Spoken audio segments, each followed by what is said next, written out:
You know, solid-state drives are just incredible. They don't just hold these massive amounts of data, they can somehow find any tiny piece of it almost instantly. So today, we're going to figure out exactly how an 8 terabyte SSD pulls off this little bit of technological magic. Let's dive in. Okay, first things first, let's just try to grasp the scale we're talking about here. An 8 terabyte drive holds 64 trillion bits of information. That is a 64 with 12 zeros after it. It's a number so huge it's almost impossible to really wrap your head around. So, let's try to put it in perspective. Imagine for a second if every single one of those 64 trillion bits was a penny. You'd have enough pennies to blanket the entire state of Massachusetts. Now, the challenge for an SSD is kind of like trying to find and swap out a specific handful of those pennies, somewhere in Boston or maybe Worcester, and do it in a split second. So that is the big question, right? How does this little device navigate a datascape the size of a US state to find and change just a few bits and do it in the blink of an eye? Well, the secret lies in a remarkable team of components all working together in perfect harmony. To really get the how, we first have to meet the who. Inside every single SSD is a team of specialized chips, and each one has an absolutely critical job to do in managing this ocean of data. First up, meet the SSD controller. Seriously, think of this thing as the air traffic controller for all your data. It's the brain that takes every request from your computer and directs every single read, write, and erase operation inside the drive. It is the master coordinator. All right, next on our tour are the NAND flash chips. These are the warehouses, the physical storage lockers. In this drive, there are 18 of them, and together they hold all 64 trillion of those metaphorical pennies. This is literally where all your stuff, your files, your photos, your programs actually lives. And rounding out our main trio, we've got the DRAM chips. This is the controller's high-speed scratch pad.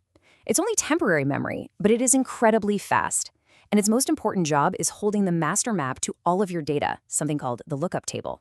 And that lookup table, it's super important, so hang on to that thought. We're coming right back to it. Okay, so we know all our data is sitting in those NAND flash chips, but what does that storage space actually look like inside? Well, to see that, we're going to have to zoom in, like way, way in. So this whole thing is organized in a really complex hierarchy, kind of like a set of Russian nesting dolls. We start with a single NAND chip you see on the board, but inside that chip is a stack of 8 individual silicon layers called dies. Then each die is split into 2 planes. Each one of those planes contains thousands of blocks, and each block is made of hundreds and hundreds of pages. It's like a city of data with districts, neighborhoods, and streets. And when you get all the way down to the bottom of this structure, on each street, or page, you find tens of thousands of individual memory cells. These nanoscopic little structures are the individual houses where the data, those bits, actually live. And in this drive, each tiny cell holds 3 bits of information. All right, so now we have the physical layout, the blueprint of our data city. Now let's see how the controller actually uses that map to find one specific piece of data. And trust me, this is where the real magic happens. This right here, this is the absolute key to understanding everything. See, your computer has no idea about all that crazy stuff we just talked about. Chips, dies, planes. Nope. To your computer, the drive is just one super simple, long list of numbered sectors. When you save a file, your computer just says, hey, SSD, put this data in sectors 5,000 to 6,000. But the SSD controller knows that's not a real place. It has to translate that simple request into a very, very specific physical address. So how does it pull off that translation? Well, remember that lookup table I told you to hang on to? This is it. It's basically a gigantic spreadsheet that's kept in that super fast DRAM, and it acts as a translator.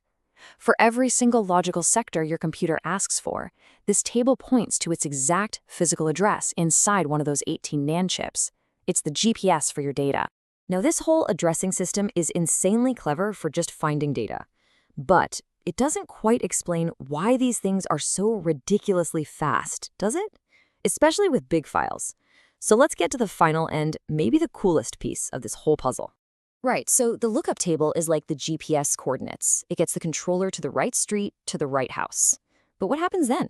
How does it read or write gigabytes of data in just a second?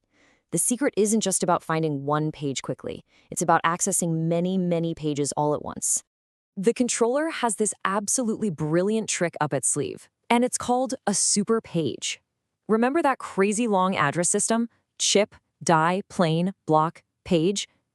Well, a super page is what you get when you take the page at the exact same address on all 18 chips and you group them all together. It's a virtual page that exists across the entire drive at the same time. And this, right here, is the power of parallelism. This is the big reveal. When your computer saves a big video file, the controller doesn't write it to just one chip. No way. It breaks that file into 18 pieces, and it writes each piece to a different chip in that super page, all at the exact same time. It's working in parallel. So instead of one chip doing all the work, you have 18 chips working together.